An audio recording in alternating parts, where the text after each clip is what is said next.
what you see right now are longboard enthusiasts and athletes. For this episode, I take a longboard experience. I'm and this is Amazing Sports.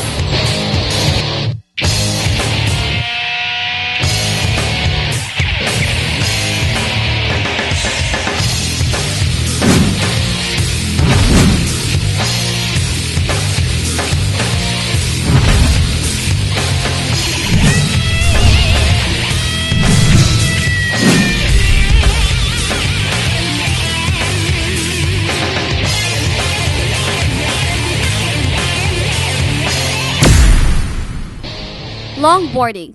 This is one of the sports often played by most teens today.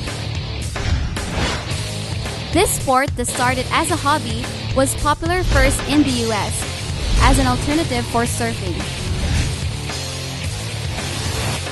And now, it has already invaded the taste of Pinoy sports fanatics and is even played in competitions.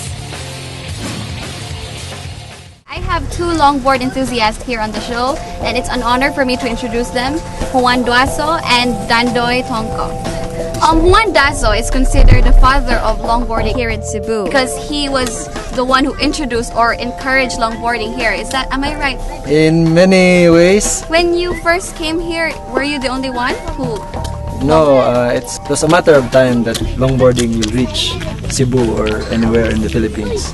It just so happened that I was there at that time, like doing like surfing, skimboarding, and of course, longboarding is a closer relative to that's what surfing. They say. So that's what they say. it was so easy for us to pick up, especially when we were just skating when we were younger.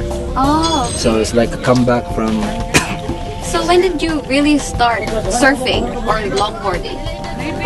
Surfing wise, I started like early 2000.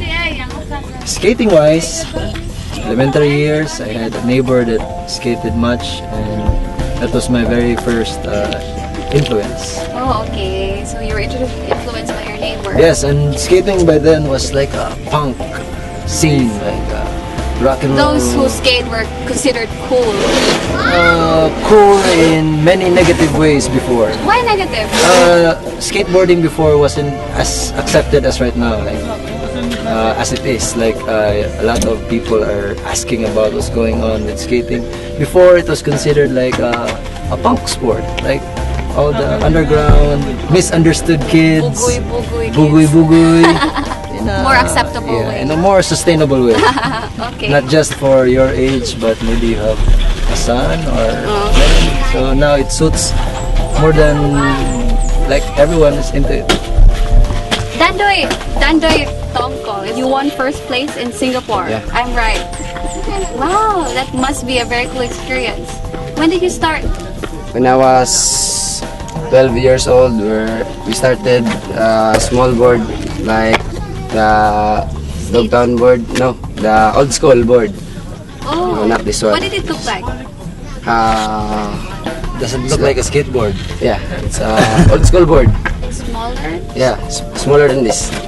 We used to ride stuff we make. Not like this.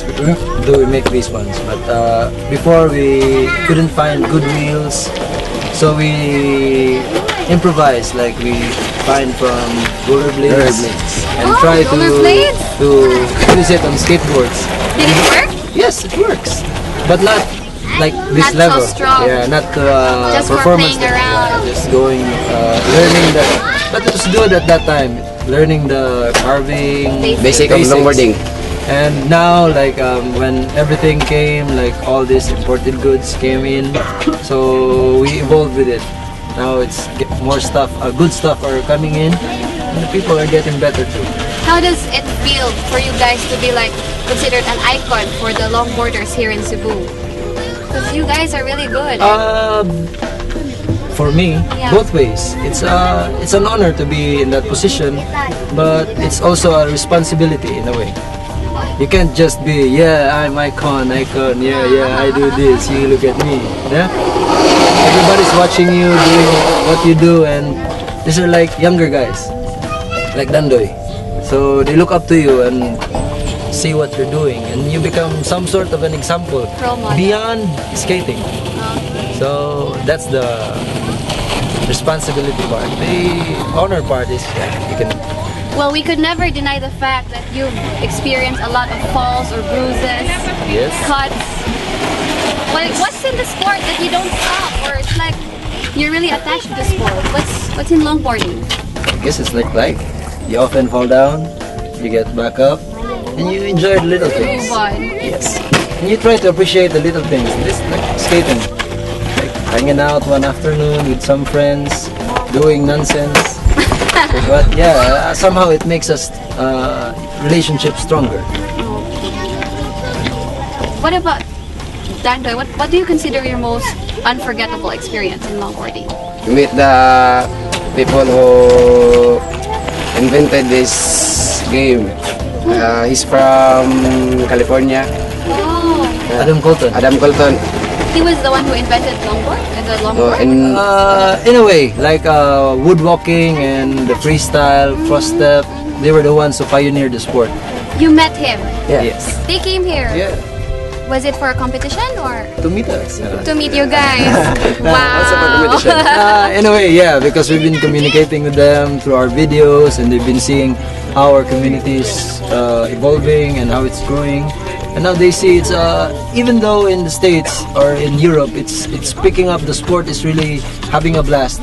It's different here in the Philippines. It's a different scene because we're not first world. We're not like sons of rich people who just give them, okay, you can go to this competition, you can buy this board, you can do. The story here is we're from nothing, and we try to make our own boards, we try to do it ourselves, and we get by. Like you guys are all united as one. Like if you're a longboarder, Good as it's it like may you're all sound, yeah. one family. Yes. Yeah, we're trying, the family is getting bigger, I'd say. Wow, that is Yeah. nice. Before we used to just hang out, just us from Lapu-Lapu, the Upon guys. And now the Talisay guys, were really close to them since from skimboarding Oh, and surfing. We come to Minglanilla to have some wind session surfing.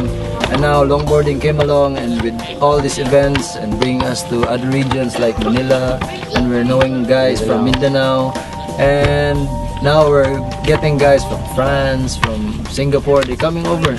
So and all the feedback is like, you guys should be ready for international. tourism, like something like that. Like skaters would come and enjoy the Philippines because it's the factor that's gonna make it work. It's Philippines is cheap to go around, and the people are not are so familiar with foreigners. They're not they're so easy with foreigners, let's say. I really appreciate this talk because after this talk, I felt like I understood the feeling why you guys are so attached with longboarding. Well, it's fun. Believe me, we're interesting than challenging. it looks. Yeah, I'm gonna try later, so we'll Oh. see. Talking about safety, what can you tell them? Safety is a big factor in the sport. You can die from skateboarding, honestly. Really? So for guys that are going out, you should be always thinking about being safe and staying in your own lane. And of course, it's important to wear the proper Of gear. course, that's I'd say if you're going skating, you're not going anywhere without a helmet and a glove. Knee pads. Even you pads, guys, you are elbow like pads. experts of this sport, but still, you wear the gear. You wear it. I think that's how we got to where we are. We don't say that we're anything, but Because of being we're here because we're here talking about good skating, because even after all the accidents, because we try to our best to be safe. But there's a little scratches and So bruises. it's really a lesson. Oh yeah. That you should take longboarding seriously. Longboarding public announcement. So to all the longboarders, new longboarders, up and coming, starting the sport, never forget your safety equipment. Never try to go on a hill without helmets or gloves.